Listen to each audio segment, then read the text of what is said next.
datang ke kandangnya, saya lihat di papan pemesanannya, wah itu sampai nulisnya tuh kecil-kecil banget gitu, Miss. Ini nasi boxnya, wah ini bohong nih berarti nih orang. Oke, Assalamualaikum warahmatullahi wabarakatuh. Halo teman-teman semuanya, di mana aja kalian berada sore hari ini. Alhamdulillah bertemu lagi dengan saya, Lia, dalam sesi ngobrol bareng bos dengan alumni kampus bisnis Umar Usman. Nah, gimana kabarnya hari ini teman-teman? Mudah-mudahan selalu sehat ya. Gimana suara saya bisa terdengar jelas oleh teman-teman semuanya ya. Yuk bergabung bersama kampus bisnis Umar Usman live Instagram sore ini.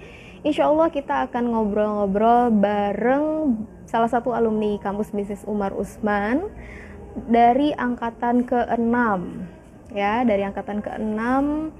Nah, saat ini beliau fokus menjalani bisnis di bidang apa ya? Oke, nanti kita tanya aja lebih lanjut karena ada pembahasan menarik yang nanti akan beliau sharing untuk kita semua.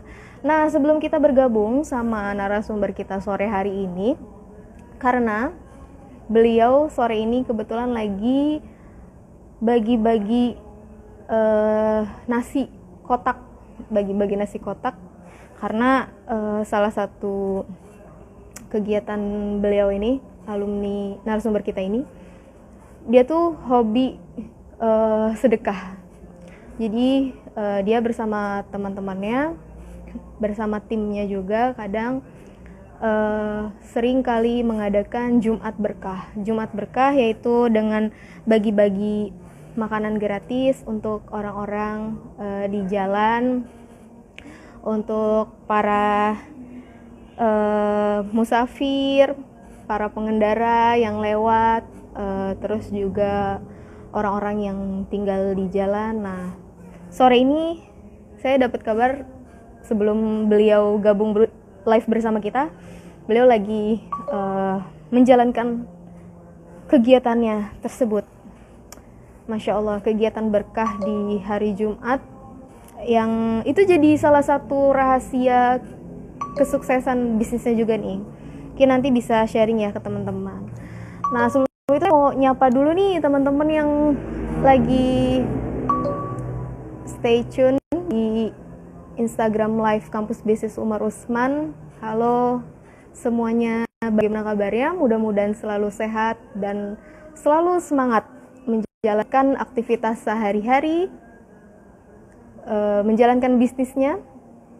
Yang mudah-mudahan yang saat ini lagi merintis bisnis sambil kuliah, lagi kuliah, mudah-mudahan semuanya diberikan kemudahan, kelancaran oleh Allah Subhanahu wa taala. Suara saya jelas ya, teman-teman? Boleh yang saat ini sudah bergabung katakan jelas jika memang suara saya dapat terdengar dengan jelas. Nah, hari ini senang sekali saya berada di kampus bisnis Umar Usman.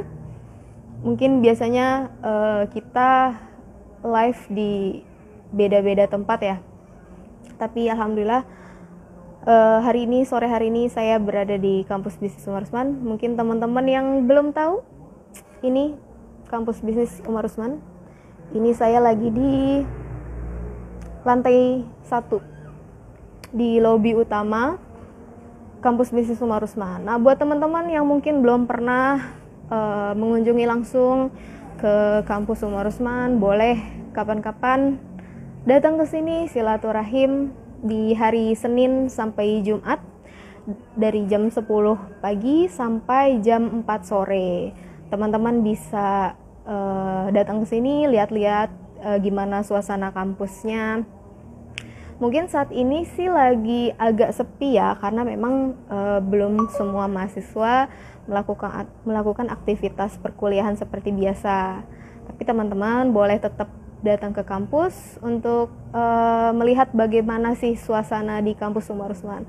Setuju nggak kalau kapan-kapan kita room tour ya. Room tour nih kampus bisnis Umar Usman. Mungkin teman-teman yang dari luar kota, yang dari luar pulau, mungkin belum pernah ke kampus Umar Usman dan pengen tahu gimana sih suasana di Jakarta, di kampus Umar Usman khususnya di kelas-kelasnya tuh seperti apa sih suasananya.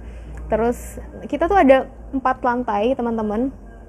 Jadi lantai 1 ada lobi utama dan ada beberapa ruang, ada U2 Mart juga, teman-teman bisa melihat berbagai produk mahasiswa di U2 Mart dan produk-produk yang lainnya.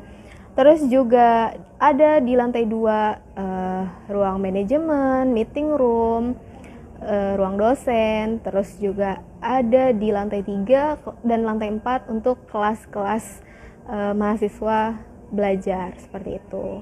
Nah, boleh kapan-kapan kita room tour ya, setuju nggak teman-teman yang mau room tour kampus bisnis Umar Usman, pengen lihat gimana suasananya? Oke, sepertinya narasumber kita sore hari ini sudah bergabung, Bos Haikal.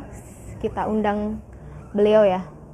Nih ada yang bertanya, Muhammad Yasir, kapan mulai kuliahnya? Mulai kuliahnya bulan September Kak, untuk mahasiswa angkatan baru batch 8. Karena kita sekarang sudah buka pendaftaran untuk batch 8, jadi insya Allah mulai tahun ajaran barunya bulan September 2020. Oke, kakak udah daftar belum nih? Gabung yuk di kampus bisnis.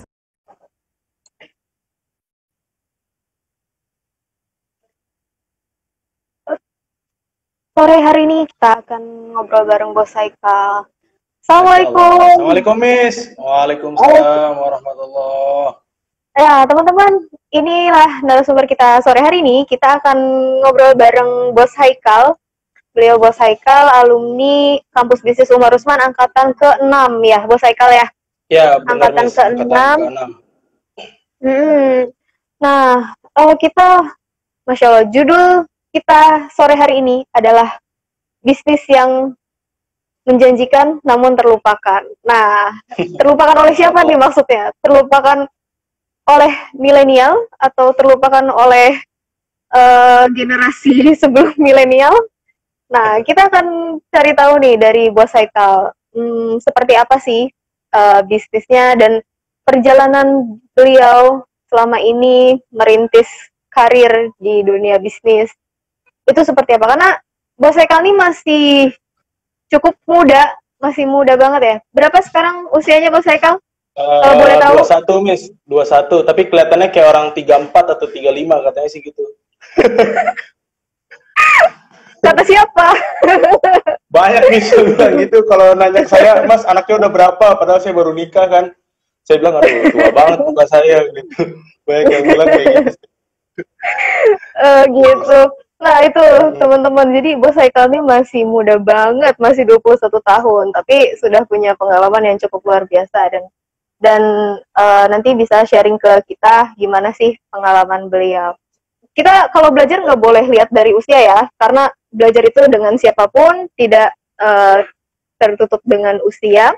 Kita nggak harus belajar sama yang lebih tua, bahkan kita harus belajar dengan yang lebih muda pun boleh gitu, dan dengan siapapun kita belajar. Seperti itu.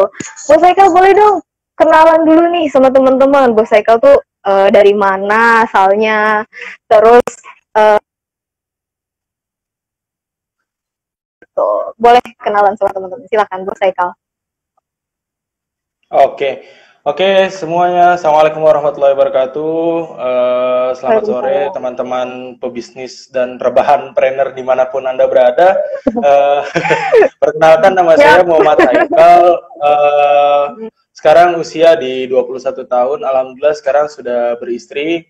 Jadi kalau kemana-mana yang pegang catatan order, yang pegang uangnya semua istri. Jadi dari sekretaris negara dan ibu negaranya double rangkap gitu, rangkap jabatan istri saya. Alhamdulillah. Sebelumnya saya kuliah di kampus bisnis Umar Usman. Sebenarnya saya tuh di batch 5 Miss, cuma waktu itu di saat batch 5 itu waktu seminggu kurang matrikulasi itu saya harus balik ke Jepang. Jadi sebelumnya saya ini punya project namanya Dakwah 5 Benua. Itu tuh proyek saya itu mengirimkan para hufaz-hufaz Quran untuk mengimami di beberapa masjid di belahan 5 benua gitu. Yang pernah saya kirim itu di Australia, Malaysia, Timur Leste, Jepang, kemudian Malaysia. Di antaranya itu negara-negara yang pernah kami kunjungi. Nah, waktu itu masih wakarektornya masih Mr. Jos kalau nggak salah. Nah, saya sempat kontak ke Mr. Jos, Mister saya nggak bisa ikut matrikulasi, kira-kira Om Rusman ada KJJ nggak ya, kuliah jarak jauh? Ternyata kata Mr. Jos, nggak bisa, emang kamu kenapa Kal? Saya ini harus balik lagi ke Jepang karena lagi butuh imam, sementara yang ngimamin nggak ada gitu Mister, dan saya harus minimal ngegantiin 2 minggu lah, nungguin teman saya ngurus visa di Indonesia, baru teman saya datang, saya pulang gitu. Wah nggak bisa kalau kamu 2 minggu, ini kan kuliah cuma 1 tahun, ketinggalannya pasti banyak banget gitu. Ah gimana ya, kalau mau mundur juga tanggung, masa saya nggak kuliah gitu. Akhirnya saya bilang, Mister gimana baiknya? Ya udah coba kontak orang manajemen, gimana enaknya. Saya kontak waktu itu Mister atau Miss siapa saya lupa. Habis itu katanya udah pindah ke batch 6 aja. Ya udah akhirnya saya pindah ke batch 6. Nah, waktu itu mulailah dari batch 6 saya kuliah. Bisnis pertama saya itu sebelum apapun itu sebenarnya main hijab, Miss. Gitu. Main hijab, main gamis. Nah, cuma karena apa ya, demand-nya hijab gamis itu sebenarnya tinggi, cuma kadang supplier itu nggak kuat sama apa permintaan kita gitu. Sempat juga dulu ada salah satu hijab yang pernah saya ajak kerjasama, itu juga apa akhirnya ya udah nggak kuat gitu. Terus lama kelamaan saya tekuni dunia digital marketing. Nah balik lagi saya ke Jepang waktu itu pas di masa-masa kuliah, pernah cuman seminggu lah kalau nggak salah, apa beberapa hari balik. Tahun berapa tuh berarti? 2018 itu, ya? Berapa? Saya pokoknya terakhir ke Jepang itu iya kalau salah 2017 atau 2018 ya. Pokoknya tahun-tahun itulah saya lupa. Sekitaran itu saya balik ke sana. Saya deal sama salah satu pengusaha asal Indonesia yang dia punya pabrik tempe, punya gudang makanan halal. Nah, saya kerjasama di sana untuk aplikasi kayak semacam Lazada gitu. Jadi saya bikin aplikasi khusus penjualan makanan halal di Jepang, karena targetnya di 2020 ini kalau memang kemarin harusnya aplikasi itu jalan, saya bisa masuk untuk mensponsori itu Olimpiade 2020 di Tokyo. Cuma ala kulihal itu juga akhirnya bisnisnya nggak jalan karena si ownernya juga nggak komit sama perjanjian.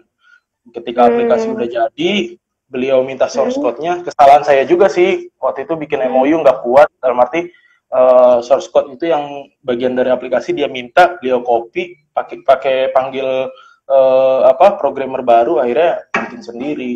Jadi kita ditendang gitu. Ya udahlah, dari situ meneruskan di dunia digital marketing. Nggak lama dapat dapat tawaran dari salah satu petinggi di Himpunan Pedagang Domba Kambing Indonesia. Dia punya brand akika, dia punya brand peternakan, bilang, Kal, bisa ketemuan sama saya nggak? Saya mau nge-branding ini nih, jasa akika saya sama peternakan saya. Kamu bisa datang ke sini nggak? Terus kita ketemuan. Akhirnya di situ terjadi deal-deal kerjasama, dan semenjak itu setoran profit saya sebagian besar dari situ. Jadi waktu setoran profit 200, sebenarnya saya dapat 3 juta, 4 juta sebulan dari hasil bagi hasil si bapaknya itu. Cuma saya nggak storin semua ke kampus, storinnya 200 ribu aja gitu. Nah di pertengahan perjalanan si ownernya ini mulai nggak komit, dalam arti gini, orderan banyak tapi dia bilang nggak ada orderan. Nah kita kan orang digital marketing, sampai klik ke WhatsApp-nya aja tuh ketahuan berapa. Nah saya berusaha tabayun, datang ke kandangnya, saya lihat di papan pemesanannya, wah itu sampai nulisnya tuh kecil-kecil banget gitu, Miss. Ini nasi boxnya sekian, wah ini bohong nih berarti ini orang nih. Nah prinsip saya tuh kalau udah berbisnis kayak gitu, udah saya cut. Pokoknya saya nggak mikir panjang, nggak ada mediasi. Saya bilang, nih orang udah nggak amanah, kita nggak mau lah, kita pokoknya cari berkah-berkahnya aja. Akhirnya saya cut. Tapi datanya beliau tuh saya pegang, nggak saya balikin. Dalam artinya emang di perjanjian nggak ada data itu dikembalikan kepada si owner. Akhirnya saya coba untuk ini apa sih meretargeting customer Akika melalui iklan-iklan dari Google Ads atau FB Ads, itu saya retargeting. Alhamdulillah bulan pertama itu langsung ada order di Akika. Saya bingung kan, wah dapat order gimana nih caranya. Udah dari situ trial and error sampai akhirnya lama kelamaan saya sering bolos mungkin ya di Umar Usman itu dulu sampai SP 3 kali kalau nggak salah sama Miss Salma sama Miss Rara tuh. Ditanya mana Kal gitu, ya Miss soalnya ini saya kalau mau closing harus kirim test food dulu ke orangnya, jadi saya ngambil ke dapur habis itu ke rumah orangnya. Dan rata-rata minta jadwal pengantaran test foodnya tuh jam makan siang sesi kedua kampus, jadi seringan saya bolos tuh di sesi kedua gitu. Akhirnya di situ berdebat panjang sampai ketemu ke Mr. V. Nih gimana nih Kal, udah di SP ketiga nih, satu lagi DO. Aduh, gimana ya? Saya dalam hati saya gini, ya udah Mister, kalau emang harus di DO, saya mending milih di DO karena ini bisnis udah kadung nyemplung, udah basah, saya harus tetap jalanin gitu mau nggak mau. Dan waktu itu prinsip saya ini buat modal nikah gitu. Ya udah, terus saya jalanin. Ternyata alhamdulillah nggak sampai di DO. Mungkin kampus juga ngeliat kita, oh iya ada pergerakan, terus setoran profit juga ada. Jadi ya mungkin masih bisa ditolerir, tapi menurut saya itu sebuah hal yang nggak bisa nggak bisa ditolerir karena lagi di jam kuliah saya ngakalin untuk keluar ngirim test food. Seharusnya saya kirim pakai Gojek gitu, tapi saya tuh lebih senang ketemu orangnya terus langsung terjadi dealing di situ. Karena kebanyakan customer Akika yang saya dapat selama ini mereka minta test food free Miss, tapi ternyata di mana-mana udah minta test food gitu. Saya sampai bingung lah, jangan-jangan dia makan siangnya dari test food gitu. Soalnya hampir ada banyak gitu, saya Mas sudah kirim dari sini-sini, nah dari sini saya pengen coba dulu test foodnya. Akhirnya saya juga belajar juga di perusahaan Akika ini untuk coba test food berbayar. Jadi biar orang-orang itu kita bisa mengkunci gitu. Kalau misalnya emang dia serius, ya berarti kan dia bayar tuh Miss gitu. Nah, nanti dari situ kelihatan keseriusan baru kita follow up. Nah, terus gimana Miss? Oke, nah ini menarik banget nih. Ini udah ceritanya udah sampai ke Umar Usman nih ya. Nah, mungkin saya agak review sedikit lah. Mungkin teman-teman yang baru bergabung juga. Jadi Bos Cycle nih awalnya bisnis hijab tadi katanya, bisnis hijab. Jadi sebenarnya masuk ke Umar Usman, kamu udah mulai bisnis hijab itu atau ketika di Umar Usman baru kepikiran untuk jualan itu? Dari lulus SMA itu udah bergerak di bisnis sih Miss, karena kan panjang lah ceritanya berbisnis itu. Sebenarnya dari SD itu udah ada sense atau feel untuk berbisnis itu lebih berbisnis ketimbang harus ngikutin alur yang sesuai guidebook, textbook tuh saya orangnya nggak suka gitu. Dalam arti ya gitulah, orangnya lebih seneng ketemu orang, terus ya kita bercengkrama sama orang, terus menghasilkan cuan istilah kata, nah lebih seneng kayak gitu. Akhirnya ketika ketemu di dunia Akika, saya lebih serak, oh yaudah ini ternyata dunia yang menyenangkan. Terus ketika kita sangkut pautkan dengan agama, ternyata di hadis riwayat Ahmad itu ada perintah Rasulullah bahwa sesungguhnya orang yang memelihara kambing di dalamnya terdapat barokah, dan ya alhamdulillah kelihatan gitu mulai bulan pertama, bulan ketiga. Nah kayak kemarin abis corona ini, sebenarnya corona kan benar-benar nggak ada order tuh Miss. Begitu abis corona sampai kayak maraton orderan pok gitu, lumayan banyak. Terus ini kurban juga alhamdulillah. Jadi ya memang benar-benar ada barokahnya gitu sih di situ yang saya rasain. Dari situ. Nah, Bos Haikal ini juga kan sebenarnya seorang bisa dikatakan ahli digital marketing lah ya untuk saat ini gitu. Teman-teman mungkin bisa tahu juga ada yang lebih ahli lagi gitu. Lebih ahli lagi. Nah, Bos Haikal juga pernah berbagi dengan adik-adik batch 7 ya? Batch berapa sih? Batch 7. Fokusnya di digital marketing tuh sejak kapan? Kalau kamu terjun di digital marketing tuh dari kapan sih? Di digital marketing awalnya itu saya itu di istilahnya kalau digital marketing kan ada banyak ya. Pertamanya tuh saya ambil di jalur ini Miss, pembuatan aplikasi, terus kemudian website, tapi yang custom, bukannya pakai template segala macam. Jadi benar-benar custom gitu, mulai kayak aplikasi apapun dari front end sampai back endnya tuh kita ngerjain bareng-bareng satu tim gitu. Nah, saya lebih waktu itu ambil posisi, sempat juga saya punya PT nih, sekarang nggak tahu dah itu nasib PT saya gimana. Soalnya saya udah sibuk banget di Akikoh gitu. Itu sempat punya PT namanya PT Gagasan Teknologi Indonesia. Waktu itu saya di situ posisinya di root-nya juga sama project manajernya juga gitu. Nah, terus beberapa kali dapet ya itu. Nah, terus juga pernah ada kejadian menyedihkan lah di Umar Usman waktu itu. Ya inilah pelajaran ketika jadi pebisnis gitu. Emang mentalnya harus kuat. Jadi kebanyakan orang-orang yang teman-teman saya nih masuk Umar Usman yang belum pernah berbisnis, mereka beranggapan bisnis itu nyaman, tidurnya bisa ya bangunnya seenaknya, terus pokoknya seenaknya lah gitu. Ternyata kan tidak semudah itu gitu. Nah, akhirnya saya pernah, karena dasaran temen ini nggak usah buat MOU dah, saya buatin tuh aplikasi dijual segala macem, udah jadi. Terus saya minta bayarannya nggak dibayar sampai hari ini gitu. Dan orangnya keluar Umar Usman juga dengan ini ya, apa waktu itu saya bilang ada kasus lah dia gitu, di kampus kita pun jadi kasus. Terus saya bilang, oh ini orang emang nggak bisa diajak jadi pebisnis gitu, bukan mental pembisnis, karena dia emang senengnya shortcut sih gitu, motong sana motong sini, sikut sana sikut sini, terus akhirnya ya lari begitu aja. Kalau bahasa saya sendiri sih ya emang mafia dia gitu. Dan akhirnya saya belajar dari situ, oh segala sesuatu itu harus pakai MOU. Nah, ternyata di Al-Quran pun jelas tertulis, bahkan di Al-Quran tuh ada satu halaman, itu tuh isinya tentang catat-mencatat di surat Al-Baqarah, mulai dari utang, terus akad, itu ada, di surat Al-Baqarah apa An-Nisa saya lupa, itu pokoknya satu halaman full, itu isinya tentang ya, catat-mencatat dan utang piutang, gitu. Jadi memang bisnis itu harus dicatat, kalau kita punya utang harus dicatat, biar gak lupa, gitu. Nah, itu yang saya pelajari dan saya coba sinkronisasi antara Al-Quran dengan bisnis. Dan alhamdulillah sejak itu ya tekad saya bulat untuk ya udah jangan ngakal-ngakalin. Nih kalau saya boleh cerita juga di bisnis Akikah ini, kita itu dididik jadi 3 orang. Pertama jadi orang soleh, kedua jadi mafia, ketiga tuh jadi orang yang bermuka dua. Karena apa? Ketika kita jadi orang soleh ini, kita benar-benar mengawasin mulai dari pemotongan kambingnya sampai jadi masakan itu kita harus pastiin dia halal, hygienes, terus kemudian sesuai syariat. Itu 3 poin yang paling penting gitu kan. Nah, banyak sekali pemain-pemain di Akikah ini kita sambil sharing, sambil membuka mindset juga buat teman-teman sekalian. Itu di pemain Akikah itu jualan Akikah nggak potong kambing, Miss. Jadi dia beli daging kiloan.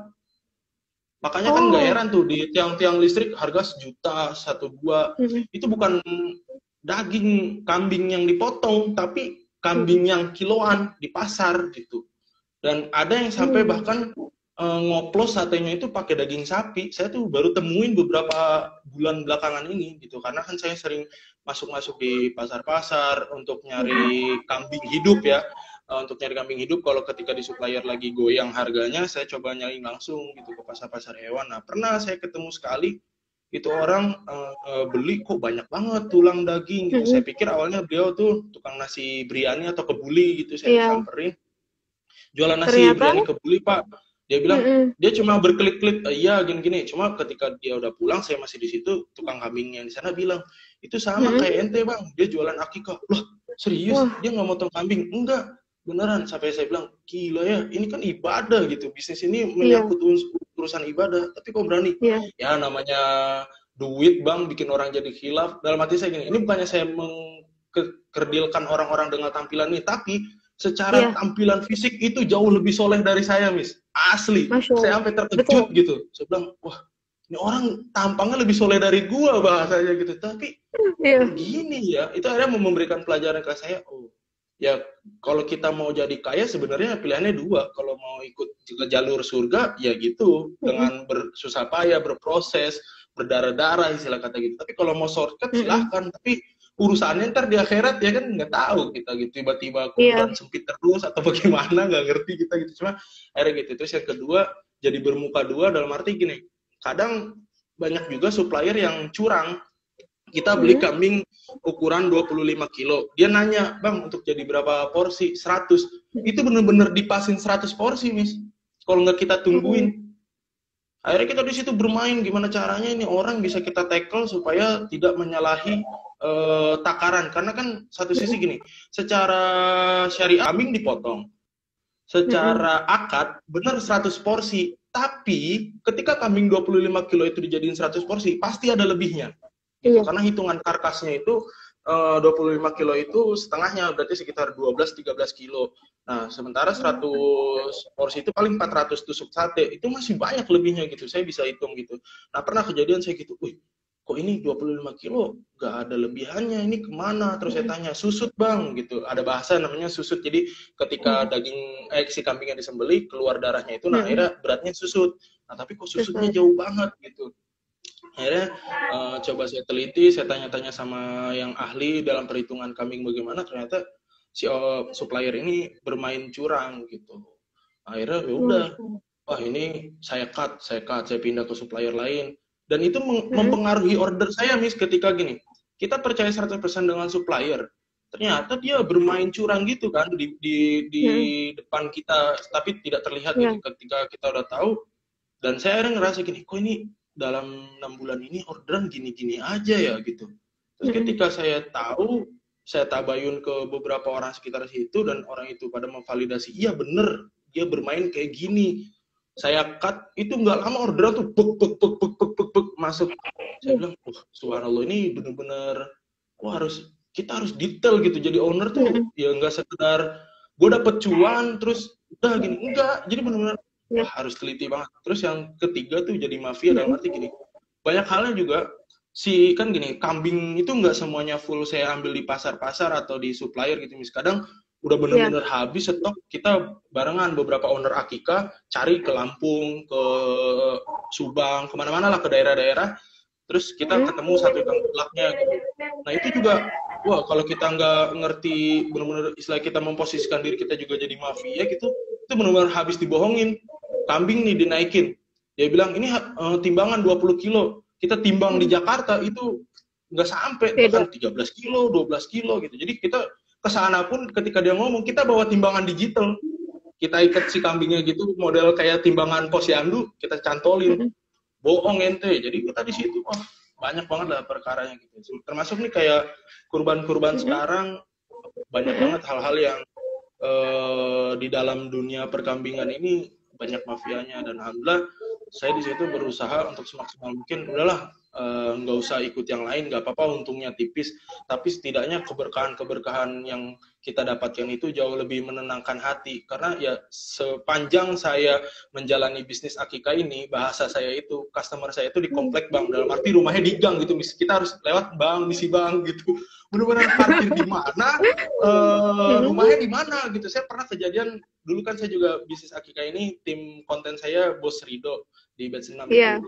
Nah, saya bareng beliau, dia bawa kamera, terus saya bareng dia, ayo gotongan gitu ke dalam. Ternyata parkir di mana, rumahnya jauh banget nih, sudah kayak beda ART tuh, sampai tangan itu kayak tatoan bekas plastiknya itu, karena kita waktu itu belum punya troli dorongan gitu kan.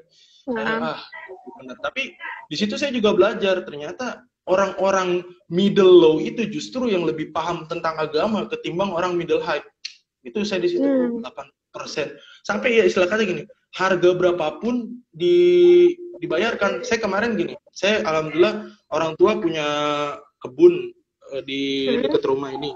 Terus tukang kebunnya yang biasa ngurusin rumah gitu kan. Itu anaknya lahiran, dia semangat banget buat akikah. Padahal waktu itu saya bilang, Bang, tapi 2 kambing ini 6 juta sama nasi bok. Udah, nggak apa-apa. Saya udah ngumpulin ini di balik kasur. Dia bercandain ke saya gitu.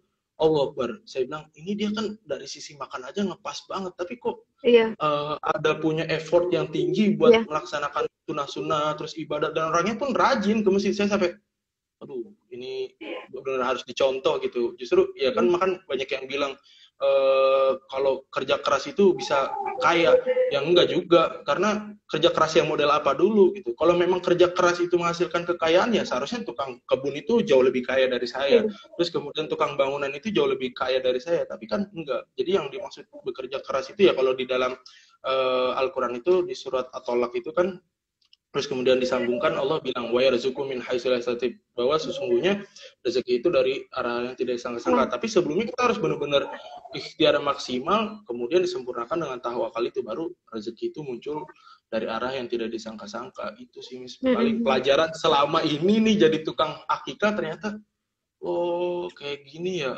Oh, kita belajar benar-benar trial and error di jalan istilah kata, tapi benar-benar kayak orang dipukulin gitu. Oh, ini kayak gini, oh ini si orang ini curang mainnya, ini kita harus nyiasatinnya balik supaya dia nggak curang ke kita, gimana ini potong kompasnya di sini, oh segala macam. Itu bener-bener membuat saya, oh iya ternyata bisnis itu tidak semudah apa perkataan seorang motivator gitu, ya kamu bisa, kamu hebat, ya gini, wah itu ambiar udah masa depan kalau cuma ikut dari situ. Kalau kita turun di jalan bener-bener, itu luar biasa Miss, gitu sih. Karena bisnis tuh bukan hanya sekedar cari uang ya, Bos Haikal, bahkan bisnis tuh antara dunia dan akhirat kita. Jadi benar-benar nih teman-teman, Masya Allah, pelajaran luar biasa nih dari Bos Haikal. Jadi memang keberkahan dalam bisnis itu sangat-sangat penting, dan itu yang harus kita tuju gitu. Nggak hanya sekedar cari uang, tapi kita nggak memikirkan bagaimana cara uang itu datang ke kita, nggak memikirkan apakah itu sesuai syariat atau tidak, yang penting uang itu bisa datang. Nggak kayak gitu, karena pertanggungjawabannya bukan hanya di dunia, tapi di akhirat juga, kayak gitu. Wah, luar biasa, Bos Haikal. Terus sampai detik ini, gimana dengan, disebutin dulu dong, brand dirimu apa sih sekarang? Wah, iya. Ini teman-teman nih, untuk rebahan-planner terutama yang sedang, ini kan lagi tren banget Miss, nikah muda. Nih teman-teman rebahan-planner yang mau nikah nih, ini momentum yang paling pas buat kalian. Datang aja ke kandangannya, ente semua jadi marketer, bawa produk atau brand sendiri, maksudnya gini, brand sendiri bawa kertas gitu, ada nama brandnya, difotoin kambingnya satu-satu, terus jual, share ke teman-teman. Minimal, satu kalian bisa jual 10 ekor itu aja udah kipas-kipas. Kemarin saya ada teman Miss, beliau pilot, terus grounded karena kondisi pandemi. Itu rebahan aja satu ekor kambing dia bisa ambil cuan 250.000 gitu. Saya, wah mantap kan Cap, daripada terbang di atas. Saya bilang grounded aja di bawah gitu. Terus dia bilang, iya lumayan pas grounded kayak gini bisa ini ya. Terus ya karena sekarang juga momentumnya gini Miss. Satu, pertama, ini lagi muncul banget rise of empathy orang-orang karena keadaan pandemi ini di masa sulit, orang ingin sekali berbagi, pertama. Yang kedua adalah posisi kita ini haji dan umroh kan ditutup. Jadi orang-orang yang agonia, yang kaya, itu rata-rata nyari kurban. Ini ada langganan saya yang suka beli sapi, itu kemarin nanya, mintanya sapinya yang besar, dan kebetulan waktu itu saya lagi nggak ada stoknya, dia mau beli 3 ekor. Saya bilang, subhanallah, ini orang-orang yang biasa pergi umroh, pergi haji nggak bisa, akhirnya larikan dananya semua ke kurban. Jadi ini untuk teman-teman boleh nih, nanti hubungi saya langsung di Instagram di @haikalaja1 atau ke nomor telepon saya di 0813-8296-3850. Kalau mau cek-cek Instagram usaha saya sih di @official.akikahana. Itu aja sih Miss. @official_akikahana. Official Akikahana gitu. Nah itu kenapa saya kasihnya itu karena kan saya bukan pedagang kambing musiman, jadi insya Allah setiap hari itu ada kambing gitu. Nah kalau sapi memang saya nggak main, tapi kalau teman-teman ada yang cari sapi, bisnisnya atau itu bisa lah, teman saya itu banyak kolega-kolega yang jual sapi gitu. Paling gitu sih Miss, untuk ininya nama brand. Nah itu ya teman-teman, boleh di follow, atau kalau mau bersinergi dengan Bos Haikal boleh langsung aja follow Instagramnya atau WhatsApp ke nomor tadi. Nah terus Bos Haikal sekarang ini berarti udah punya peternakan sendiri kah atau gimana kalau sekarang? Oh, kalau sekarang ini kita ini bukan di zona milenial lagi ya, Miss. Jadi jatuhnya sekarang kita itu generasi connect. Jadi every time we are connected, every day we are connected, and everywhere we are connected. Jadi selama saya menjalani bisnis ini bocoran nih buat teman-teman. Ini udah kayak webinar seminar hebat nih. Jadi saya selama ngejalanin bisnis kurban, bisnis akikah itu saya nggak punya dapur, nggak punya kandang. Nggak punya dapur, nggak punya kandang. Tapi alhamdulillah pernah tembus rekor itu sendirian 40 ekor untuk akikah sebulan. Ini kambing, alhamdulillah kambing di tahun ini udah dapat penawaran 120 ekor untuk kurban untuk tahun ini gitu.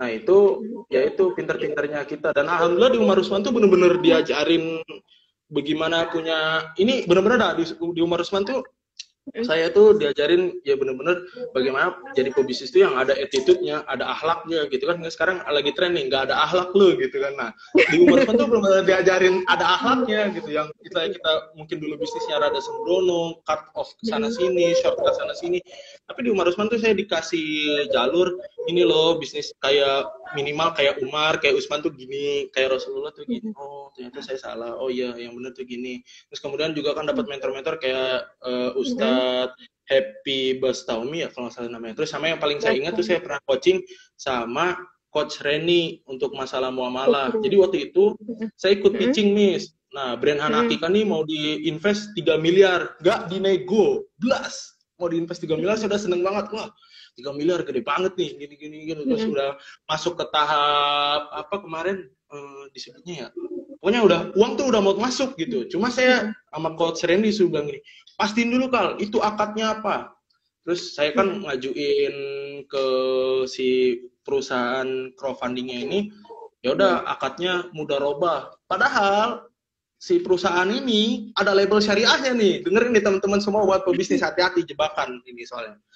Dia ada label syariahnya, saya bilang gini, Pak, gini deh, ini draft akad saya seperti ini. Pokoknya di situ tertulis saya maunya akadnya mudharabah. Karena apa? Statusnya saya di sini sebagai pengelola saja, nggak punya uang sama sekali gitu. Jadi disebutnya di dalam ilmu fikih muamalah disebut sebagai mudharib gitu, sebagai pengelola. Nah, mereka adalah sohibul mal gitu. Jadi sistemnya ya udah ketemu sohibul mal dengan mudharib adalah mudharabah gitu. Tapi kata si CEO-nya gimana Mas coba? Lah, berarti aneh sedekah dong sama ente. Memang karena di mudharabah itu adalah profit loss sistemnya. Jadi kalau rugi ya udah ditanggung bersama-sama.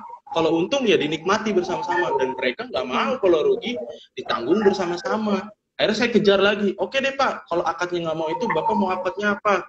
Dia bilang akadnya itu syirka amal. Itu saya baru pernah dengar. Saya tanya ke Miss Reni juga, bingung. Syirka amal mana Kal? Saya bilang lah, kan Coach Reni ini paham di muamalah apa fikih muamalah gitu. Dia juga bingung, baru dengar kalau nggak salah kemarin tuh. Terus coba nanti saya tanya lagi ke Ustadz Erwandi kan, karena gurunya Coach Reni Ustadz Erwandi. Yaudah Miss saya tungguin. Nah sembari Miss Reni tungguin jawaban dari Ustadz Erwandi, saya dikasih PR sama Coach Reni. Coba tanyain Kal, itu status dananya apa? Kata gitu. Nanti pasti ketemu ini akadnya. Jadinya jatuhnya hukumnya gimana? Saya tanya, Pak, ini dananya statusnya gimana? Court itu adalah pinjaman. Jadi dia maunya pinjaman ada bagi hasil. Saya langsung sekak seter. Mendingan gue pinjam sama rentenir, Pak. Bunganya ketahuan, dosanya ketahuan. Jadi nggak ngeribetin malaikat nyatet dosa. Saya gituin nih. Diem langsung.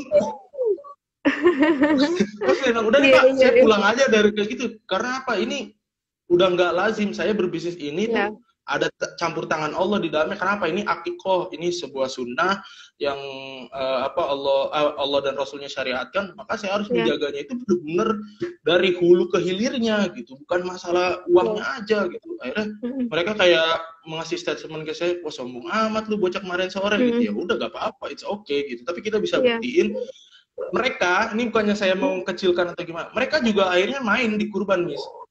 Gitu. Tahun ini ambiar sudah perusahaannya. Karena itu tadi, secara akad udah nggak betul. Dan tahun ini perusahaannya udah nggak jalan. Saya udah lihat, udah saya pantau, dia udah nggak belanja lagi ke daerah Kupang, kan kita juga main sapi Kupang, kita juga banyak channel ke sana. Katanya si brand ini udah nggak belanja lagi gitu.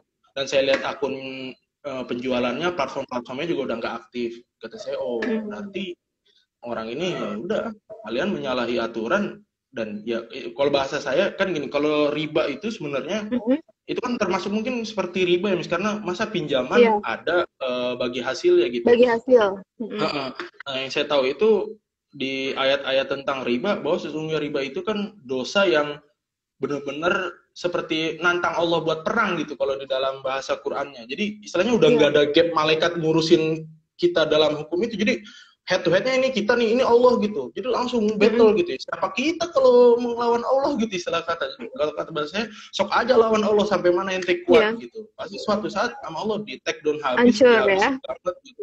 Karena waktu itu saya dapat pesan dari mertua, Miss. Kebetulan mertua itu dulu kepala cabang di salah satu banknya juga melabelkan dirinya dengan kata syariah.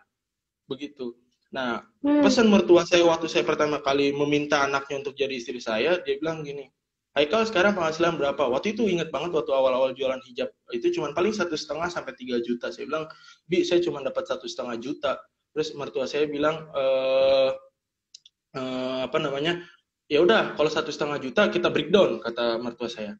Ada nggak kontrakan di Jakarta yang 500.000? Pikiran saya dulu cuma Saridin. Wah, Saridin ada 500.000-an gitu. Bawa istri sambil kuliah, oke lah. Terus kata mertua saya, jajan berapa kalau di luar?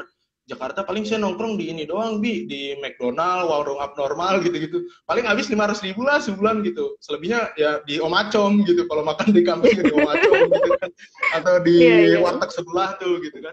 Palingnya langganan Umar Usman lah ya pokoknya. Malah langganan Umar Usman gitu. 500.000 kalau pakai jajan. Oh, berarti masih sisa 500.000. Yaudahlah nikah. Saya kaget. Saya kan cuma dapat segini, kok ada ya orang tua yang mengizinkan anaknya udah nikah aja gitu. Terus akhirnya saya bilang, apa sih Bi yang Abi bikin mau Haikal jadi menantu gitu, maksudnya mengizinkan. Ya pertama kamu datang ya bukan untuk hal-hal yang Allah larang gitu, dan saya juga nggak bisa menolak karena tidak ada alasan untuk menolak kamu secara syariat. Dan terus akhirnya di situ diceramai gini, pokoknya pesan Abi gini, berapapun yang kamu dapat nanti ke depannya di saat menafkahi istrimu, yang itu anakku, kata Abi mertua, Abi nggak mau dari hasil riba, nipu, mencuri, ngakalin, pokoknya Abi nggak mau. Sebisa mungkin pure. Ya udah, orang mau kata apa terserah. Yang penting kita nggak ada urusan sama Allah dalam arti dosa yang benar-benar. Karena gini, Abi mertua itu tahu waktu di lembaga bank syariah itu keluar, padahal dia kepala cabang, karena dengar kata di situ juga ada urusan riba gitu, yang nggak mungkin lah bank bisa hidup kalau nggak ada urusan riba di dalamnya gitu. Akhirnya beliau keluar, itu benar-benar dibersihin, Miss. Beliau bikin tour and travel itu ditipu sampai 2 miliar. Saya bilang, Bi, kuat juga iman Abi gitu. Ya, kalau saya kata Abi, saya bilang gini, ya inilah Allah dulu aku tantang, ya dibalikin, tantang balik, cuma 2 miliar doang loh, bagi Allah tuh kecil, tapi bagi kita nih manusia, nggak berdaya itu, langsung semua aset dijualin. Saya waktu datang di situ ya rumah istri masih sangat sederhana. Saya bilang, oh iya, udah dah, fix ini jadi istri. Kalau kayak gini, insya Allah kuat nih gitu. Ya udah. Masya Allah. Saya bilang apa orang tua baru itu. Terus ya udah, semenjak itu saya tertanam untuk segala sesuatunya. Ya jangan sampai nyerempet-nyerempet ke riba, jangan sampai nyerempet-nyerempet apapun lah pokoknya. Jadi kadang gini sih, Miss, yang saya alami ya selama saya berbisnis, selama saya ngajar, selama saya ngadain sharing, selama saya memberikan ya pokoknya sharing-sharing sama teman-teman yang selevel, itu pasti yang pertama kali ketika kita tahu kita berbisnis, mereka tanya, omset lu berapa, Kal? Buset. Dalam artinya gini, ente sejauh mana kuat untuk berdarah sampai di posisi ini? Bukannya kita sombong gitu, dalam arti kita tuh nggak usah bertanya omsetnya. Seharusnya kita kalau bertemu dengan teman kita pebisnis yang lebih dulu tanya, Kal, udah pernah jatuh berapa kali? Terus kemudian waktu jatuh itu tips and triknya gimana? Sampai kok tetap stay di bisnis ini? Kan nggak semua orang bisa. Itu kalau kayak gitu kan, akhirnya kita memunculkan semangat juga satu sama lain, memberikan vibrasi yang sama. Akhirnya timbul, oh iya, ini enggak, Miss, karena anak muda sekarang itu nggak mau capek. Padahal masak mie goreng aja kan harus direbus dulu gitu. Jadi logisnya di mana gitu dalam hati saya gitu kan. Nggak ada mie instan yang instan ya? Iya, instan yang instan aja itu pembohongan sebenarnya gitu kan, harus direbus dulu baru jadi mie goreng gitu kan. Ini yang menurut saya jadi lucu, akhirnya kok orang-orang lebih tertarik, bahkan yang kemarin tuh kasus apa tuh yang sempat booming kan, berapa ribu orang ditipu karena diiming-imingin ini. Jadi menurut saya gini, sebenarnya bisnis di Indonesia itu gimana ya, lucu gitu, orang-orangnya juga demen diiming-imingi ini itu, akhirnya mereka ikut. Saya juga termasuk dulu orang yang seneng diiming-imingi, namanya jiwa muda pasti kan membara gitu, pengennya cepat shortcut sana sini. Tapi ternyata begitu di bisnis ya udah. Dan bahkan saya pernah, Miss, kemarin bermitra sama mualaf Chinese, beliau sampai bilang gini, lu kalau berbisnis sama muslim jangan pernah dikasih utang, karena muslim itu pasti bakalan kabur kalau ngutang. Indallahi. Saya sampai Jadi kalau lu berbisnis sama muslim, lu harus kasih semurah-murahnya. Pasti dia balik lagi ke lu. Itu kata-katanya orang Chinese. Tapi dia untung udah mualaf. Kalau belum mualaf, saya gorok itu asli. Wah, panas banget saya denger cerita dia gitu. Segitunya orang Chinese menganggap kita udah rendah banget ya. Karena kita nggak kuat di mentalnya itu, nggak kuat sama sekali. Dan maunya shortcut sana sini gitu. Terus maunya dapetnya cepet gitu. Terus ya maunya dianggap, ya gini lah. Ada yang lucu gini. Teman saya berbisnis terus baru dapat profit ratusan ribu. Tapi kalau kata bahasa Betawi nih, karena saya tinggal di lingkungan Betawi, nggak apa-apa tekor, yang penting gue nyohor. Beli iPhone X kredit. Mungkin ini lagi zamannya sepeda, beli Brompton kredit. Nggak apa-apa. Yang penting gue di Instagram, wah kece nih. Gini terus terlihat mentereng gitu, terus nongkrongnya nggak mau di Baso Bujangan, nggak mau di abnormal, nggak mau yang tempat receh, maunya Starbucks gitu, minimal yang ya level-level atas gitu. Dalam hati saya, sebenarnya Anda tuh berbisnis untuk memberikan impact kepada sesama atau hanya sekedar gaya-gayaan gitu. Dan alhamdulillahnya di Umar Usman tuh bener-bener ada challenge, terus ada kayak dapat penghargaan-penghargaan, dan di situ yang dapat penghargaan, yang dapat challenge itu kan saling cerita gitu. Akhirnya kita menimbulkan vibrasi yang sama. Oh iya ya, ternyata bisnis tidak semudah yang dibayangkan gitu, tidak semudah motivator lah gitu kan. Akhirnya saya, oh iya berarti harus step by step. Bahkan sampai saya dikasih analogi sama orang Cina ini, bilang gini, lu tahu nggak kenapa banyak pribumi yang nggak kuat jualan sembako, kata dia gitu. Kenapa kok? Saya bilang gitu. Ya lu bayangin, sembako itu paling untung 50 perak, atau enggak lu udah beli satu losin, kata dia gitu, dapat free kecap satu gitu. Tapi kalau lu bayangin, kita beli micin free satu, beli kecap free satu, beli saus free satu, beli beras satu kintal dapat 1 liter free. Berarti kan hidup kita aja udah di free-in gitu, udah dapat free. Tapi pribumi nggak mau, kata dia. Dari situ saya belajar, oh makanya kenapa Chinese ini bisa berkembang pesat dimanapun ada dia, di pelosok sampai jualan pupuk. Itu Chinese, Miss. Saya pernah diceritain sama abi saya, abi kandung gitu. Beliau pernah tugas di Jayapura. Itu pupuk Gresik, pupuk petrokimia kalau nggak salah. Itu yang membawa dari Gresik ke Jayapura itu orang Chinese. Padahal untungnya satu sak itu cuma 500 perak. Tapi sekali dia ngirim satu Hercules. Wow. Kalau kata pribumi, untungnya cuma gope, ngapain gua ambil? Tapi kan dikalikan quantity. Gitu, sekali kirim 1 miliar, 2 miliar gitu. Kan itu kan masuk gitu. Kata saya luar biasa gitu. Dan banyak sekarang ya gitulah, lembaga-lembaga pendidikan hanya mengedepankan dari sisi omsetnya atau profitnya, tapi pondasi dan alhamdulillah, maksudnya dengan adanya Umar Usman ini menurut saya sebuah gebrakan yang nyata banget bagi muslim. Terus kemudian ya inilah wadah buat kita para muslim untuk berkumpul, bersinergi, karena sesuatu yang berjamaah itu terasa benar. Ini kenapa saya gak mau sampai detik ini bangun dapur, bukannya saya nggak mau. Dulu saya pernah diingetin juga sama Coach Susda bahwa katanya kalau bangun dapur itu bisnis baru. Tapi saya bilang memang pertama bisnis baru, kedua saya gini, kalau saya bangun dapur otomatis istilah kata secara cuan, secara omset, secara profit itu semua buat saya gitu. Paling ya buat karyawan-karyawan saya, itu aja ruang lingkupnya. Tapi sekarang saya coba konsep bagaimana usaha saya ini ada di mana-mana dan sebanyak-banyaknya menyerap karyawan. Sebenarnya zaman 4.0 ini udah mulai otomatis gitulah, udah otomatisasi gitu kan, bisnis harusnya udah lebih running cepat. Cuma di dalam Islam itu ada yang namanya iman, dan ya maksudnya kita harus memperhatikan dari sisi keberkahan itu tadi. Nah, dengan saya bermitra banyak dapur, banyak kandang, banyak tukang jagal, banyak tukang ngulitin, itu saya pernah kejadian waktu corona kemarin, Miss. Jadi orang dapur saya ngomong gini, Mas Haikal, Assalamualaikum. Waalaikumsalam, saya jawab. Maaf, ada order nggak ya Mas? Soalnya ini udah mau deket-deket lebaran, saya nggak megang duit sama sekali. Dalam hati saya gini, it's okay, gua sekarang ada tabungan, saya kasih ke mereka gitu. Tapi itu kan suatu hal yang tidak mendidik bagi kita, seorang owner, kepada mitra-mitra kita. Alhasil saya cuma jawab gini, ya udah bang, tolong aja doain, semoga kalau nggak besok, lusa, kita dapat order. Nah, disinilah keberkahan yang saya maksud. Mereka adalah orang-orang kecil yang hanya punya skill di masak, atau di ngarit, atau dinyayatin kulit kambing, atau dicacah daging kambing, atau perawatan segala macam. Ketika mereka, ya Allah, ya saya dapat order wasilahnya dari Bang Haikal gitu, coba dimudahkan supaya dari customer service-nya Bang Haikal dapat order. Gak lama dapat, Miss, gitu. Dan saya ngerasa beberapa kali ketika satu cabang saya itu nggak ada order, saya selalu bilang tolong doain aja, ini saya lagi berusaha pakai iklan semaksimal saya yang saya bisa, ya kalau nggak dapat ya kita sabar, semoga ini jadi pahala ibadah, kemudian kalau misalnya ini dapat ya kita syukuri sama-sama. Dan alhamdulillah nggak lama, bahkan pernah ibu-ibu di daerah Pasir Angin itu kan saya kerja sama juga sama ibu-ibu janda dan kaum duafa.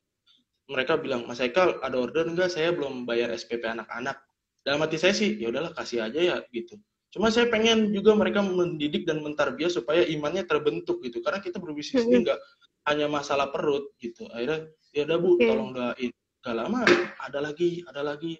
Itulah kadang yang tidak dipahami sama teman-teman di luar sana gitu, bahwa berbisnis, oh iya kalau lu berbisnis pasti mentereng, dapat iPhone X, terus bisa pakai jam Rolex, habis itu sepatunya minimal sneakers yang mahal gitu, terus pokoknya gaya hidup dulu gitu. Nah kalau sebenarnya hidup itu nggak berat, Miss, yang berat itu kan gaya hidup. Nah, itu banyak yang salah mengartikan dan mendefinisikan, dan akhirnya kejeblok sana sini, uang modalnya tergerus, bisnisnya nggak jalan, tapi tampang selalu mulus gitu kan, ya itu menurut saya nggak usah. Itulah pokoknya kurang lebih yang saya selama ini dapatkan dari Umar Usmun dan perjalanan hidup. Masya Allah, luar biasa. Ini saya bingung nih jadi menyimpulkannya. Luar biasa semuanya, daging banget Bos Haikal.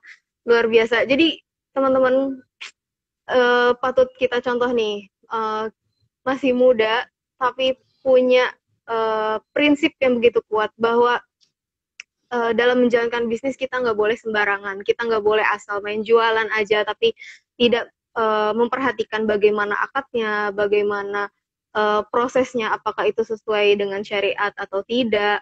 Nah, kita patut mencontoh nih Bos Haikal, luar biasa. Anda masih muda tapi punya visi misi yang kuat dan prinsip yang kuat bahwa bisnis itu nggak hanya untuk memenuhi perut, tapi kita juga harus bisa membawa bisnis kita itu harus bisa membawa kita nanti kelak ketika di hari akhir, ketika semuanya diperhitungkan, itu bisa membawa kita benar-benar ke surganya Allah Subhanahu wa Ta'ala. Kayak gitu. Nah, terakhir nih Bos Haikal. Gimana? Pesan saya ya untuk teman-teman sebelum terakhir. Jadi sebenarnya kita ini diciptakan Allah itu kan, kalau dalam surat Al-Baqarah halaman 6 di paling atas, wa qala rabbuka lil malaikati inni ja'ilun fil ardi khalifah qalu wa qala rabbuka lil malaikati inni ja'ilun fil ardi khalifah. Maksudnya gini, Allah akan menciptakan kita ini sebagai seorang khalifah. Khalifah itu bisa sebagai pemimpin definisinya, atau da'i. Nah, da'i itu nggak selamanya ceramah itu masjid to masjid, mimbar to mimbar, halaqah to halaqah, itu nggak selamanya seperti itu. Bahkan kita sebagai seorang pebisnis ini adalah da'i. Ketika tadi kita ketemu dengan mitra-mitra yang sembrono, kemudian kita bertemu dengan kadang ya banyaklah berbagai hal, itu kita bisa perlahan-perlahan kita akhirnya ngasih tahu, gini loh Islam mengajarkan, gini loh Islam gini. Nah itu, jadi jangan salah kaprah bahwa oh dai itu ya cuma ustadz doang, cuma Pak Haji doang, cuma Pak Kiai doang. Enggak, kita sebagai dai ini sebagai pebisnis itu ya bisa disebut sebagai dai juga gitu, misalnya mau saya sampaikan ke teman-teman. Jadi jangan sekedar berpikir gini ya, kalau saya nih di digital marketing, kalau saya cuma berpikir cuan, saya cuma berpikir untung, saya cuma berpikir pujian orang lain, ngapain saya main akikah panas-panas, bau kambing, saya harus sampai ngecekin kambing tuh mulutnya saya buka, ini udah kupak atau belum, saya tutup lagi gitu, terus saya lihat bodinya ini ada yang cacat atau enggak gitu. Ngapain saya sampai harus kayak gitu? Mending saya tuh scrap data, jual data, abis itu saya bisa mungkin hacking, atau saya bisa minimal main forex lah, yang masang $1.000 bisa dapat kayak binomo gitu kan, bisa saya kayak gitu. Tapi apa kebahagiaannya, apa keberkahannya? Kita jadi nggak bersosialisasi, kita nggak punya empati. Akhirnya ya kalau orang bilang kita kayak orang pesugihan gitu, tiba-tiba di kamar keluar-keluar bisa beli pajero.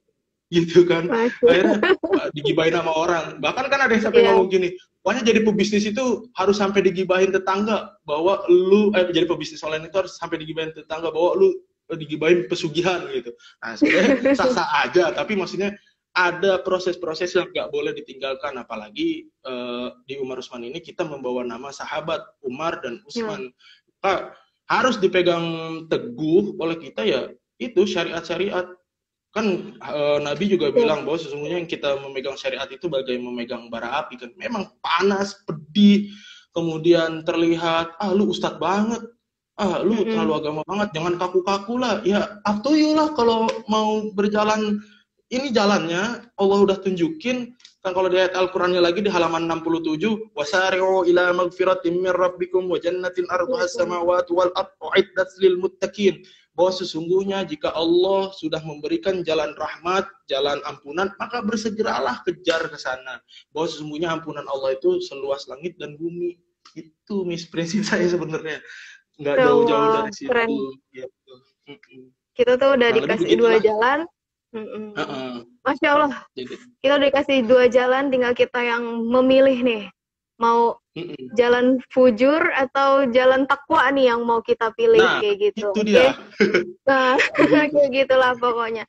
Nah, Masya Allah, Bos Haikal, terakhir, makna bisnis Bos Haikal yang bisa ditularkan ke teman-teman yang mau memulai bisnis. Apa nih? Harus punya mindset yang seperti apa?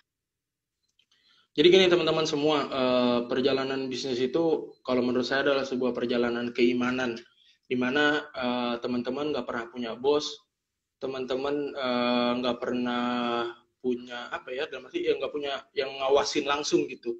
Tapi sesungguhnya kita itu benar-benar diawasin sama Allah gitu. Maka jangan bergantung pada tools, jangan bergantung pada iklan, jangan bergantung pada istilahnya, ini produk ini lagi gacor nih, lagi winning nih, jangan bergantung di situ. Tapi tetap bergantung pada Allah, karena sesungguhnya gini, saya beberapa kali mengalami kekecewaan dalam arti gini, kayaknya iklan segini, kalau kita scale up, pasti hasilnya 2 kali lipat. Enggak.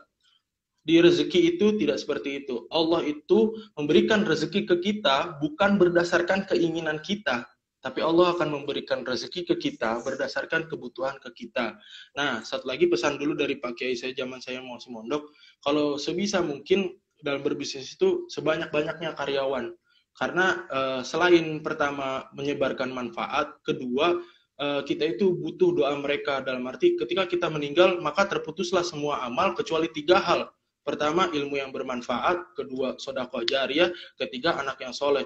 Kalau kita sudah punya ilmu yang bermanfaat, maka sebisa mungkin kita terapkan dan kita amalkan dan kita share bersama-sama ke orang lain. Kedua adalah sedekah jariyah. Sedekah jariyah itu nggak mesti teman-teman setiap Jumat 10.000, enggak. Gini, dalam arti gini, misalnya kita punya karyawan beberapa atau kita punya mitra beberapa, kita lagi datang ke sana, sowan, kita beri lebih, atau kadang kita bawain kue, bawain buah, gitu. Terus akhirnya mereka mengingat kita. Karena gini prinsip saya, nggak mungkin kita ke kuburan itu jalan sendiri gitu. Nah, kalau kita bisa jalan sendiri, boleh dah.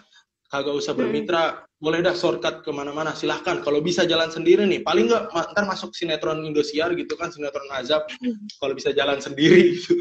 Nah, jadi prinsip saya gitu, intinya teman-teman itu harus pahami, yang muslim nih, yang nonton, yang muslim, yang merasa muslim, yang sekarang sudah tergabung atau ingin bergabung di Umar Usman, maka tanamkan pertama kali adalah bahwa kita ini berbisnis karena kita itu karyawan Allah. Jadi ya udah, kita jalani, perbanyak dulu ibadahnya, kemudian ikhtiarnya maksimal. Kalau bahasa saya, quote saya itu maksimalkan ikhtiar, sempurnakan tawakal gitu. Jadi ikhtiarnya udah sampai mentok, ya Allah, udah ini kemampuan saya cuma segini, mau diberi berapapun, insya Allah saya terima gitu. Kalau misalnya ternyata Allah nggak beri apapun, pasti ada hikmah di balik itu. Entah kita harus bersabar, atau kita harus evaluasi bisnis kita karena mungkin iklannya jelek atau bikin kontennya nggak powerful. Itu semua Bos Haikal, itu sih. Iya. Terima kasih banget. Ini Masya Allah sebenarnya pembahasan sangat menarik, tapi durasi kita sangat singkat. Ya, next kapan-kapan kita bisa ketemu lagi. Jalan ke Tangerang, mau ini nurunin kabin. Iya, terima kasih ya teman-teman semuanya. Sampai